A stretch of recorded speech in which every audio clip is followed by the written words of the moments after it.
இது பாருங்க, மாடி தோட்டத்துல கீரையும் புதினாவும் போட்டிருக்கோம். அருமையா வளர்ந்துருக்கு பாருங்க. கீழேயும் நிறைய வந்திருக்குங்க. இப்போ கடையில வாங்குறோம். அந்த காம்பு இருக்கு இல்லையா, அதை கிள்ளி நட்டு வச்சாலே நல்லா வந்துருங்க. இப்போ புதினால இருந்து சட்னி பண்ணலாம். வாசனையா எலுமிச்சம் ஜூஸ் குடிக்கும்போது அதுலயும் ஒன்று கிள்ளி போட்டு குடிக்கலாங்க.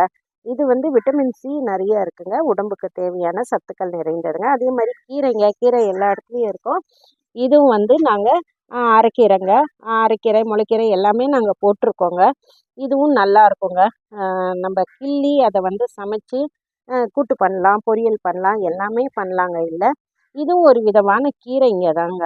இது பேர் நெய்க்கீரை அப்படின்னு சொல்கிறாங்க. இதுலேயும் நம்ம கடையில் பண்ணலாங்க.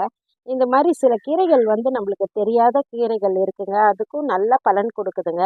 உடம்புக்கு தேவையான சத்துக்கள்லாம் இதுலேயே இருக்குதுங்க. இப்படி மாடி தோட்டத்திலேயே ஒரு 10-12 வகை கீரை நம்ம மாடி தோட்டத்தில் இருக்குங்க. மிக்க நன்றி.